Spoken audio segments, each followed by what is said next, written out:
The roller coaster that is Michigan football is finally coming to an end. According to Pete Thamel and other sources, Michigan football is hired Vanderbilt defensive coordinator Jesse Minter for the same position. Despite being from Vanderbilt, Minter is more than qualified to fulfill the role as a defensive coordinator at Michigan. We'll talk a little bit about that, well, a lot about that, in depth, why, in a few minutes here. And Michigan football also seems to be zeroing in on some candidates for the offensive coordinator position that was left vacant when Josh Gaddis left for Miami 2 days ago. But before we get into all that, get in the nitty-gritty details, I want to talk about, some of the baseline stuff. I want to talk about what Michigan fans and I have had to go through for the past month. So wind back the clock. Michigan gets destroyed and skinned, peeled, burned, whatever you want to call it, like eviscerated by Georgia on national TV. That was a disgusting game. Michigan should never have performed that poorly.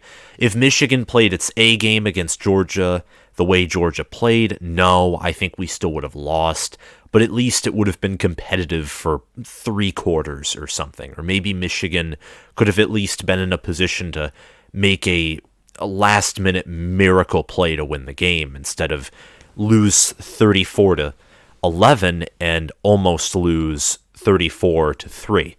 So, yeah, that's where it starts. And then what seemed to be not even a day after that loss, reports come out that Harbaugh is interested in NFL jobs, and no one takes it seriously. Like, this happens every year. It happened last year. He was, looking at the Jets, the Lions even came up, like, every name possible came up. And it's come up before in 2017 and 2018. But this year, after a while, the reports began to gain traction. They began to gain traction.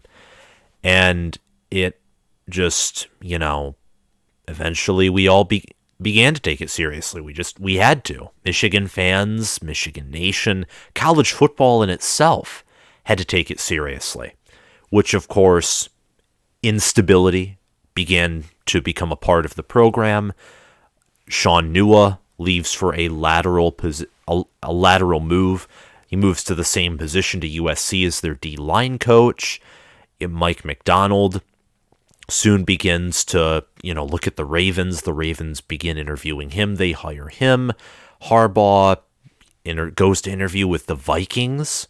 And all this it really begins to snowball. And then Harbaugh goes to the Vikings expecting to get the big thing. He expects this to be a coronation. And it's not. It is anything but. It is just a straight up interview. An absolute straight up interview. And at some point, Harbaugh decides, nope, I don't want to have to deal with this. So he calls Ward Manuel and comes back in. Awkwardness, of course, ensues, which to anyone who isn't a Michigan fan is comedy gold. And Josh Gaddis decides to walk out the door, realizing that he would not be promoted to the head coaching position if Harbaugh leaves. And he leaves for the same job at Miami, a bite with a much higher salary. So that is what I and other Michigan fans have had to deal with for the past month. And it has not been pleasant, though if Harbaugh left, let's say Michigan somehow pulled out the Joker card and hired Luke Fickell, I would probably be happier than where I am right now, because Luke Fickell, in my opinion at least, is an obvious upgrade to Jim Harbaugh. But whatever. The athletic department for Michigan has been going through a lot. Potential scandal for the hockey team. The president, of course, the university president, was fired because of things we're not even going to talk about. Josh Gaddis leaving to Miami. There are actually rumors about him having misconduct with, I'm not even going to talk about that either, but whatever. The football program and the athletic department in itself has been a complete mess outside of the women's basketball team. So it's nice to see, some stability. But nonetheless, outside of that, it seems that this chaos is beginning to settle down. Harbaugh, of course, returns. It seems like all of the staff that is left is going to stay here. They're going to likely get promoted as in Harbaugh's new contract, which has not been signed yet. I think there is more resources available for a larger salary pool, which I think is ingenious. You can't be paying a head coach who just won the Big Ten championship only $4 million a year, and all of his assistants are being paid under $1 million. You can't have that. That is asinine, which is one of my favorite words to use. But that's just kind of what's happened for the past month, and I just wanted to talk about it because it is important, whether you are a Michigan fan or not, to have that in the back of your head just thinking about this. Like, yes, we hired a defensive coordinator from Vanderbilt. Yes, we might be promoting from within our staff. It's not like we went out and poached Bill O'Brien to be our OC from Alabama, or we I don't even know, poached some amazing defensive coordinator. It's not like we poached Mike Elko from Texas A&M and hired him here, or, Pete Golding or something. But nonetheless, Michigan football seems to be heading in the right direction. I think, in fact, they might be making some upgrades at their position, specifically at the offensive coordinator position. And my thoughts on hiring Mike Elston to replace Sean Nua. I think that was an upgrade as well. So without further ado, let's talk about Jesse Minter. Welcome, Jesse, to the program. And I'm going to be reading an article from 24/7 Sports just talking about this. Michigan football to hire Vanderbilt defensive coordinator Jesse Minter for the same position. This article's been written by Sam Marsdale. It's on 24/7 Sports, and the link to this article, along with another article talking about some candidates for the Michigan offensive coordinator position, will be linked down below in the description. So I encourage you to check those out. Michigan football, reading the article now, is hiring Vanderbilt defensive coordinator Jesse Minter for the same position. A source confirmed Tuesday to 24/7 Sports, Brandon Marcello. Minter replaces Mike McDonald, who departed recently to become the Ravens defensive coordinator. Pete Thamel first reported the news. He's a very reliable source. Minter completed his first year as an assistant at Vanderbilt after a 4-year stint with the Ravens from 2017 to 2020. He was a defensive assistant from 17 to 18 with the team before being the assistant defensive backs coach in 2019 and taking over the position fully in 2020. So while Mike McDonald was the linebackers coach then, Minter was the defensive backs coach at the Ravens, both on the same staff. Prior to his stint with the Ravens, Minter was the defensive coordinator at Georgia State from 2013 to 16 and Indiana State from 2011 to 12. He spent 2009 and 10 at Indiana State as the linebackers coach as well. And prior to that, he was in a D3 school and was a graduate assistant at Cincinnati for 2 years under Brian Kelly from 2007 to 2008. So, yeah, that's just a brief overview of him. Unlike Mike McDonald, he does have some defensive coordinator experience. Granted, they're at lower levels, FCS at Indiana State and Group of 5 at Georgia State. But at Georgia State, Minter led the 8th best passing defense in the FBS and was a Broyles Award finalist. He had a nomination for the award.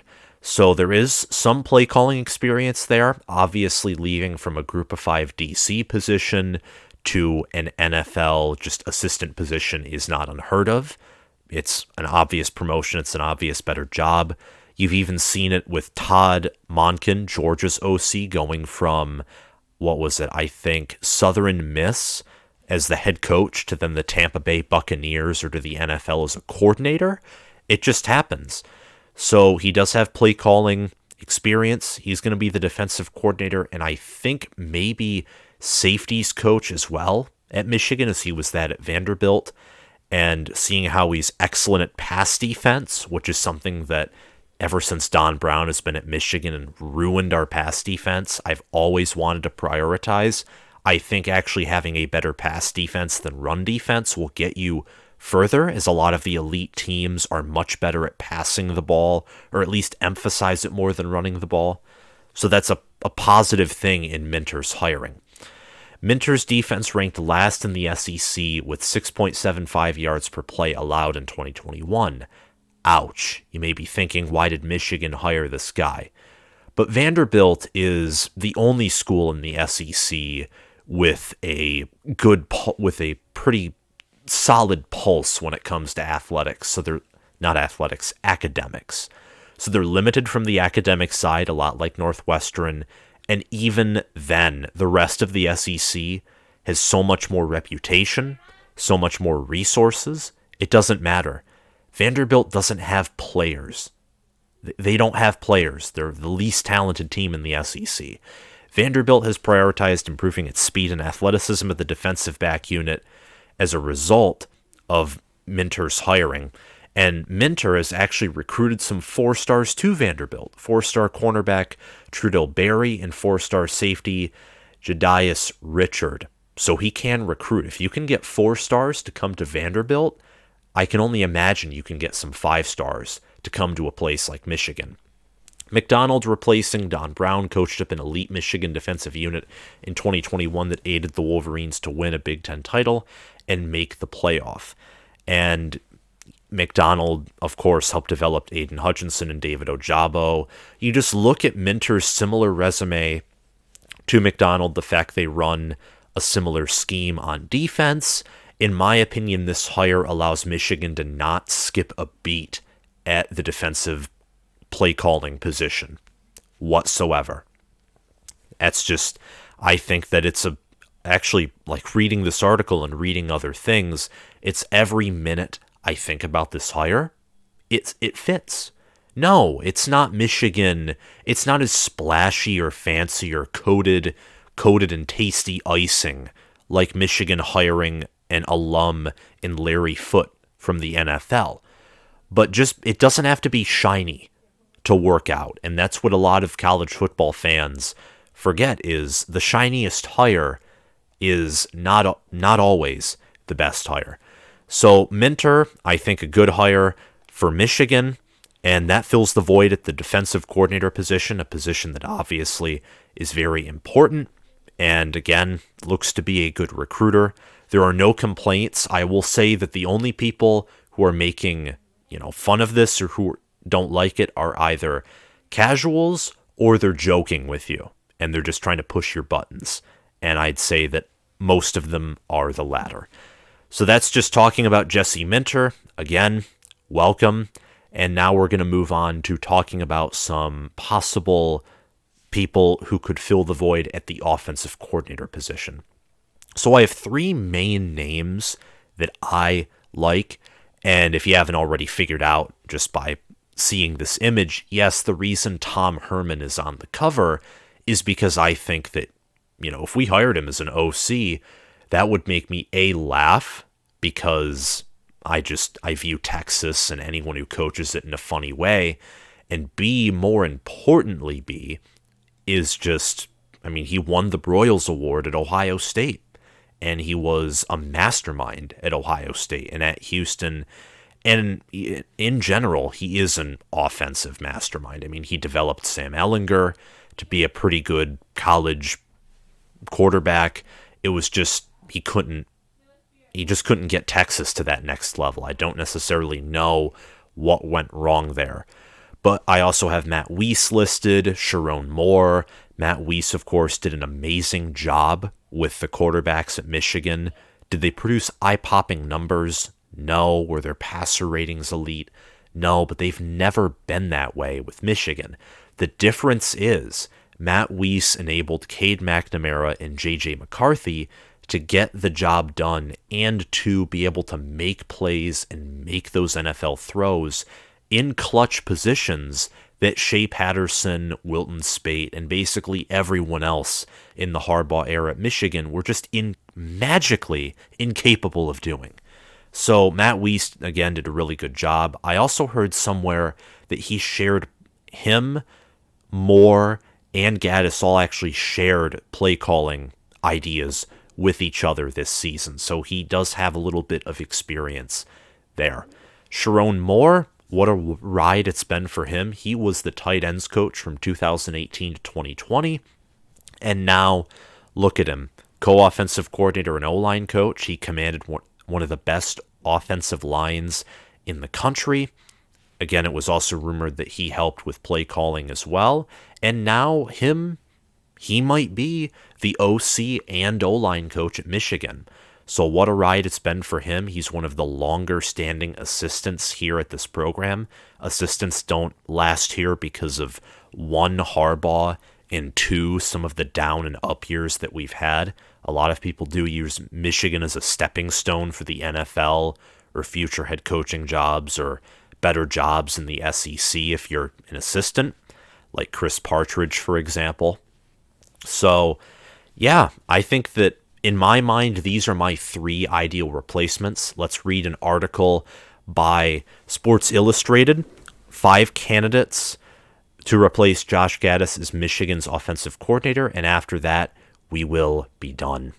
Michigan football will have to replace yet another key assistant moving forward, as offensive coordinator Josh Gaddis has left the program to take the same role at Miami. Gaddis was Michigan's offensive coordinator for 3 seasons, beginning in the 2019 campaign. He came to the program touting a speed and space philosophy, and it never materialized. And the article credits him in a certain sense for 2021, and honestly, I would too, because, he's on the team. He obviously had some play calling duties, but he tweaked his scheme. Didn't have the same RPO speed and space feel. It was more of a smash mouth football, attack. Gaddis just realized that at Michigan, with the running back room that we have, but some of the limitations we have at wide receiver and QB, wide receiver limitations being somewhat his fault, as he was the wide receivers coach, he was smart and he adapted and said, you know what, we're just going to run it. We're going to do what Harbaugh, A, wants me to do, which makes my job easier, less conflict, and B, maybe it'll work out better. And boom, he wins the Broyles Award. No, I'm not going to discredit him like a lot of Michigan fans and say he was a bad OC. Certainly, I think we could upgrade from him. He's not an elite OC. He's not the best in the world, but I think he's great. I think he's good, and I think he's a huge part of why we won the Big Ten in 2021. But whatever, he's gone to Miami. We have to get a replacement. So there are 5 different replacements that SI lists here. One of them being Matt Weiss. Their, support is last season was Weiss's first with the Wolverines, serving as the coach to a talented QB room. With that position comes a firm understanding of the offense, and hiring him could create a smooth transition. Formerly an assistant in various roles with the Ravens, Weiss is also a firm understanding of the pro-style offense that Harbaugh likes to run. With this familiarity, it could be an easy switch that allows the Wolverines to stay fluent on offense. Number 2, Sherrone More. Moore is heading into his 5th season as a member of Michigan's coaching staff. He shared the offensive coordinator duties with Gaddis, working primarily with the offensive line. In doing so, he helped to mold the running attack that set Haskins up for his record success. He's also considered one of the top recruiters on Michigan's staff. Bingo. Players and coaches speak highly of him, and a promotion could mean little change from an offensive standpoint. Moore has been on an upward trajectory since coming to the Wolverines, and this would be another positive step for the young coach. Again, him being here since 2018, a year that started off hot, ended very cold. 2019, a mediocre year. 2020, a year of suffering. And this year, finally a year of great joy for the program. Moore has been through it all. And he's obviously found a way to rise within the ranks while putting up with some of Harbaugh's weirdness, which granted I don't think half of anyone in the coaching world can do. And among other things, I mean, he's obviously a great position, along with Weiss as well. Tom Herman. Sometimes taking a step back can wind up becoming a step forward. For Herman, that step back was to take an analyst role with the Chicago Bears after being let go by Texas. In 4 seasons as the head coach with the Longhorns, he couldn't quite master what it took to win in the Big 12. Despite the struggles in Austin, Herman has had success as a coordinator, particularly on the offense. He won the Broyles Award in 2014 during Ohio State's national title season, led the Buckeyes offense to spectacular performances despite having 2 backup signal callers in J.T. Barrett and Cardale Jones. Any Ohio State fan watching this video knows exactly what I'm referencing. That was a miracle team. His experience and credentials speak for themselves. He also can recruit, as basically anyone who's hired at Texas can. It's one of their, in my opinion, key requirements, more so than actually winning games. Michigan went with a young mind in Gaddis the last time the program had a vacancy at the position, but may choose to go with a more experienced mind this time around, given that the program is in a win-now situation with its plethora of talent. Win now, I wouldn't necessarily agree with. I mean, yes, the accepted floor has been raised. I mean, I think if Harbaugh went 8-5 now, where he was given an excuse in 2017, he would be immediately placed on the hot seat now that he's actually won the Big Ten. The expectations have been raised. Fans aren't going to be as content, or they're not going to put up with 10-2, 10-3 as much as they have. But I don't know about the win now situation. But I like Herman. Again, he can recruit. He is, in a certain sense, by definition, as he's a part of Mensa International, a genius. And outside of just defining it by who he's associated with, he's proven it on the field with Ohio State, with Iowa State as offensive coordinator, with Houston as their head coach, and even with Texas. A lot of Texas's weaknesses, from what I could understand, stemmed from the defense, not necessarily the offense, which is Herman's strength during his tenure at Texas. Other names include Mike Hart and Bill O'Brien. Bill O'Brien is because reports have surfaced that he may be looking to head back to the NFL.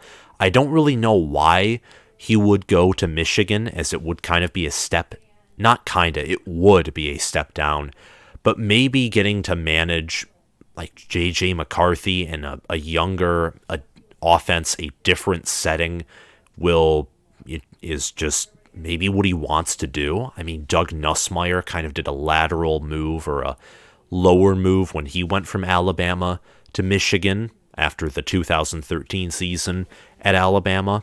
Mike Hart is an internal candidate. In his first year with the program, Mike Hart did amazing things with the running back room, and he could have a bigger task. I would say, I'd say just promote him in a certain way. I don't know if he's ready for the OC position, but he's obviously a good running backs coach. I'd say give him a big raise, promote him to an associate head coach title. Just promote him. But I don't know about the offensive coordinator position yet. I would say that Sherrone More and Matt Weiss definitely deserve that position more. Not saying that Hart hasn't done great things. He has. I'm just stating an opinion and what many others would agree with. But those are just 5 candidates. Again, that article will be linked down below. And that's really all I have to say for this video. Tom Herman would be a great choice. Sherrone More and Matt Weiss would also be great internal hires, even if Hart was somehow promoted to the position, and I don't think he will be. But if he was somehow, that would be a good choice. I don't think Michigan can really go wrong with hiring someone at their offensive coordinator position. But that's all I have to say for this video here. If you liked it, hit that like button, hit that subscribe button, hit that notification bell, and comment your thoughts down below. I have a question for you, though, before I go. If you had the choice between Herman, Moore, or Weiss as your offensive coordinator, Michigan fan or not, who would you pick? Tell me down below. Thank you all for watching, and I'll see you guys around. Bye.